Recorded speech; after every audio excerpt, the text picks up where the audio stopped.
primeiro milagre de São Bento. Os últimos 25 anos do século V foram terríveis para a Europa.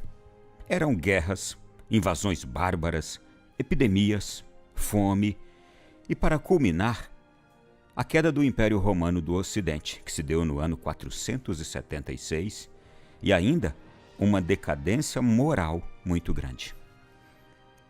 É nesse mundo agitado e sem rumo, numa região do interior atual da Itália, que nascem um menino e uma menina gêmeos, cujos pais eram pessoas abastadas, isto é, ricas.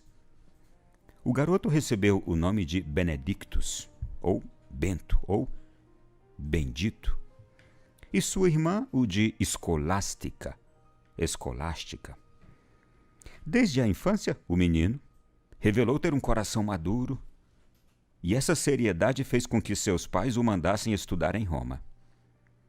Para que não sentisse tanto a separação do lar e de sua irmã tão querida, ele foi acompanhado por uma empregada que tinha sido sua ama. Mas Bento não encontrou em Roma o ambiente ideal para estudos, e sim para a perdição de sua vida cristã. Vendo nisso um sinal de Deus para que tomasse uma decisão radical em sua vida, ele abandonou a cidade e, acompanhado de sua ama, vai para uma aldeia da região chamada Enfide. Ali, numa casa simples e despojada, começa a viver uma vida de oração e de prática das virtudes cristãs, sendo auxiliado pela sua estimada ama. Certo dia, esta ama pegou emprestado com uma vizinha uma vasilha. Ora, antes que pudesse devolver aquela vasilha, caiu de suas mãos e quebrou. Ela ficou toda sem jeito com o acontecido e, com vergonha de ter de devolver a vasilha quebrada, ela começou a chorar. Bento, ao ver aquela situação de aflição em que estava sua ama, pega os cacos da vasilha em suas mãos, reza e entrega a vasilha a ela, como se esta não tivesse quebrada. Foi o primeiro milagre do jovem Bento e também sua primeira grande dor de cabeça. A vasilha foi colocada na porta da igreja da aldeia para que todos vissem. Sua fama espalhou-se por toda a região e todos queriam conhecê-lo. Fugindo dessa admiração do povo, dos louvores do mundo, e não querendo cair na tentação do orgulho e da vaidade, Bento resolve desaparecer dali e, desta vez, não levar nem a sua ama. Reagindo com uma humildade radical, passa a viver solitário numa gruta depois de ter recebido o hábito monástico das mãos do monge romano, único a saber do seu paradeiro. Ali ele permanece oculto, até que a divina providência faz com que os pastores o encontrem e, agraciados com sua sabedoria, começam a espalhar a notícia de que um santo monge vive naquela gruta. Inúmeros padres e jovens passam a buscá-lo e pedem que ele lhe seja um pai, e é assim que Bento sai da gruta para fundar o seu mosteiro, e surgem os monges beneditinos.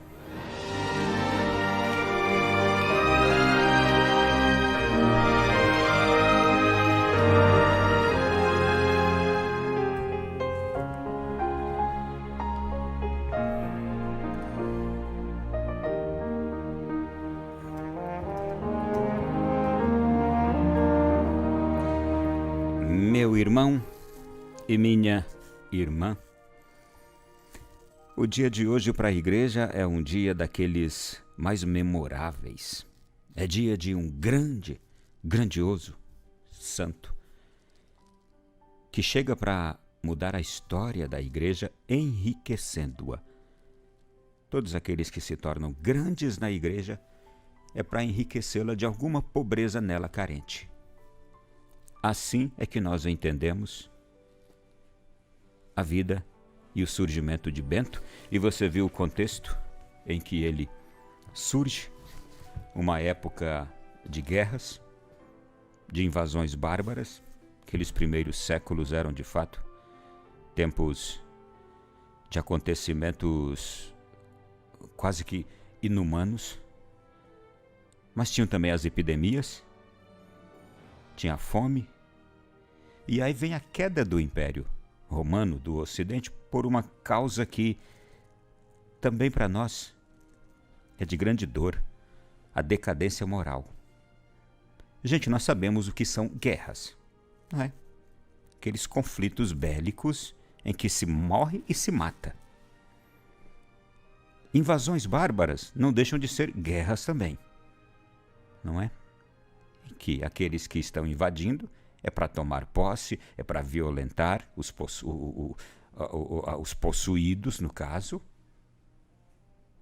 para violentar aquele povo que perdeu a batalha contra esses invasores. Então imagine também a tragicidade disto. Aldeias, lugarejos, territórios invadidos por bárbaros que ali chegam, que matam, violentam crianças, mulheres, essas coisas todas. Veja quando surge São Bento, quando nasce. Período também de fome, porque onde tem guerra, aliás, nós estamos agora passando por uma guerra. Consequência dessa guerra que a gente passa agora é o quê?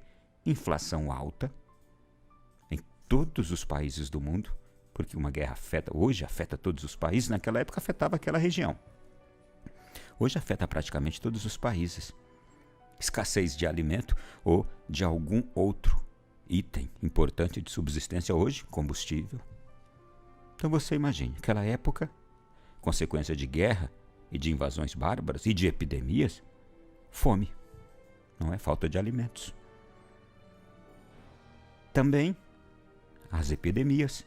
Aliás, como agora a gente teve uma pandemia, mais que epidemia, uma pandemia. Com isso a gente vê que há, de fato, uma crise generalizada. E ainda para completar, na época de São Bento, veja só, a queda do Império Romano, que imagina-se afetado justamente por isso, pelas guerras, pela fome, a epidemia, que traz consequências econômicas, falta de alimentos, falta de uma porção de coisas. Então vem aí a queda do Império Romano, mas é ressaltado aqui que qual foi a sua grande causa?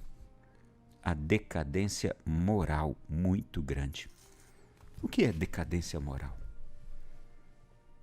É quando os valores de um povo,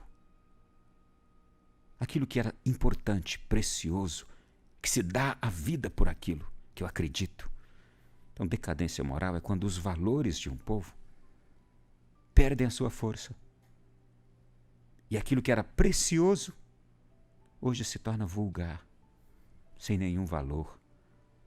Aquilo que era um dom, aquilo que era sagrado, hoje não se dá mais nenhum valor. Hoje aquilo é qualquer coisa, é uma coisa comum. E sobretudo quando se fala de decadência moral, se fala de quê? Moralidade. A perda da moralidade e a ascensão da imoralidade. Era um tempo de imoralidade, depravação sexual, inversão do valor. O que era bom, o que era tesouro, o que era riqueza, passou a não ser mais. O que se defendia com a própria vida, com o próprio sangue, começou-se a se entregar, em vez de se renunciar àquilo, passou-se a se entregar àquela devassidão, perversão, imoralidades. Foi nesse contexto que nasceu o menino Bento, o São Bento, que nós estamos aqui acompanhando e que a igreja hoje o celebra. Você percebeu um outro detalhe aqui? Por ser um menino de uma maturidade perceptível já desde cedo, os pais mandaram para estudar em Roma e com ele mandaram quem? Uma ama. É bom explicar isso para que não se interprete mal. Ama, gente, é uma serva, é uma escrava, uma empregada encarregada de cuidar de crianças em casas mais abastadas, de famílias mais ricas. Então foi uma escrava, foi uma serva que a família mandou com ele para cuidar dele enquanto ele estava estudando em Roma. Mas veja o que acontece. lá ele se perde. Ele entrou na perversão. Lá, Bento, o menino Bento, caiu na vida de imoralidade. E foi dali que Deus lhe socorreu. Por quê? Porque ele tinha recebido valores desde cedo. Ele tinha aprendido com seus pais o valor do sagrado, a sacralidade, a beleza de Deus, da fé. É possível que muitos dos nossos filhos se percam quando perceberem um mundo de devassidão diante de si, de imoralidades, e ali eles descobrindo a vida, encantados, seduzidos, pode ser que se percam. Mas o serviço que foi feito por Deus e pelos pais com pleno amor, um dia será percebido. E no coração daquele menino Bento, quando ele percebeu que ele tinha caído numa armadilha do mal, que era aquela vida errada, ele então disse, opa, um passo atrás. Então foi viver na reclusão para não cair na devassidão. Resolveu refugiar-se, fugiu. E aqui está uma regra de vida para todo ser humano. Quando aparecer para você uma proposta sedutora, de imoralidade, de devassidão, de cair na vida de perversão moral, sexual, fuja, refugie-se, vá se esconder. Esse é o único inimigo que a gente não vai para cima dele. Esse inimigo a gente não pode enfrentar, a gente tem que correr dele. Acovarde-se contra esta arma terrível que é a imoralidade e a perversão. Você tem que fugir e correr como um covarde faz. Acovarde-se, senão você perde a batalha. Foi o que aconteceu com Bento. E foi fugindo que ele encontrou o refúgio, e no refúgio fortaleceu-se em Deus, e aí voltou transformado. E transformou a igreja, transformou o mundo com a grande riqueza da ordem dos monges beneditinos que temos hoje. Veja só. Veja que beleza, veja que riqueza. Sabe, gente, quando a gente vai olhar para a vida dos santos, para a vida da igreja, não foi uma vida sem erros, sem experimentar as desgraças, sem cair em desgraça. Quantas desgraças os santos experimentaram, caíram. Por quantas situações terríveis a igreja já não passou. E quando eu falo igreja, através dos seus filhos. Não a igreja, a instituição. A igreja através dos seus filhos. Que a igreja são os seus filhos. A igreja somos nós. Não dá para olhar para a igreja, instituição divina, e dizer que a igreja, instituição divina, caiu. Não. Caíram os filhos da igreja. E aí, ela, neles. Então, quando nós olhamos para isso, a nossa vida, gente, particular, é uma vida de misericórdia de Deus, de obra de misericórdia de Deus. E é preciso que a gente sempre acredite nisso. A mão misericordiosa de Deus estará sempre ali estendida para nós. Por mais que a sua fraqueza seja grande, que a minha fraqueza seja grande, eu falo agora para quem quer que seja. Você, por exemplo, estou falando para você que experimenta imoralidade sexual, fraqueza na sua sexualidade, até mesmo prática de perversão sexual que você tenha, uma vida devassa sexualmente. Claro que eu estou hoje falando disso por causa da vida que teve São Bento. Mesmo você numa situação dessas, a mão misericordiosa de Deus está estendida para você. Ou seja, qualquer outra fraqueza da sua vida. Decadência moral é também, e veja, na época de São Bento isso, decadência moral é também a falta de princípios, de valores, de crenças. Uma pessoa completamente desprovida de virtudes, entregue a tudo que é prática ruim. Também aí a mão misericordiosa de Deus está estendida para você. Eu hoje recebi uma mensagem muito bonita de um amigo lá da ilha de Marajó, E a mensagem diz assim: uma cascavel picou uma das minhas ovelhas na cara há aproximadamente uma semana. Uma cobra mortal que vive aqui na nossa região foi quem fez isso com a nossa ovelha. A cara daquela ovelhinha inchou e parecia estar muito dolorida. Mas a ovelha, ou melhor, mas a velha cobra cascavel não sabia do tipo de sangue que flui da ovelha. Inclusive, o soro antiofídico é frequentemente feito com sangue de ovelhas. A ovelha, que tinha sido picada por aquela cobra, inchou por aproximadamente 2 dias. A cara dela ficou inchada. Mas o sangue da ovelha, que tem uma característica de antídoto, destruiu o veneno da serpente. Aí conta aqui a pessoa: eu fiquei preocupado, mas a ovelha parecia não se importar. Ela sabia que aquele veneno ia passar. Ela continuou comendo, bebendo, continuou andando pelo pasto, porque ela sabia que estava bem e que ficaria bem. E por quê que aquela ovelha picada por aquele veneno de cobra sobreviveu? Resistiu. Aí vem a conclusão da mensagem desse meu amigo. É que as serpentes desta vida irão frequentemente nos alcançar e nos morder, nos picar. Vão injetar seu veneno em nós, mas elas não vão conseguir vencer-nos por causa do sangue do Cordeiro, que nos purifica do pecado do mundo, do aguilhão da morte. Não nos preocupemos com a serpente ou suas picadas. Apenas cuidemos que o sangue do Cordeiro esteja correndo em nossas veias. Não se assuste com o mundo de hoje. Não se assuste com as picadas das serpentes que podem atingir seu filho e sua filha na faculdade,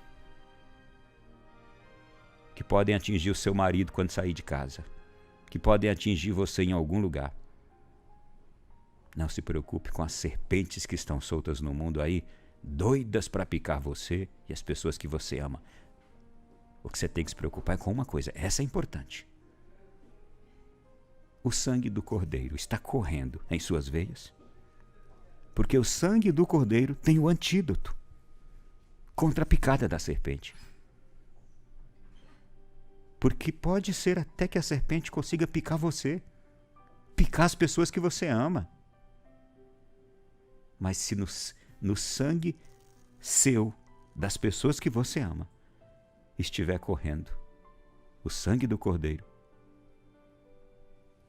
se nas suas veias estiver correndo o sangue do Cordeiro porque você está indo para a missa, comungando, porque você está se confessando, porque você está estudando a palavra de Deus, rezando o rosário,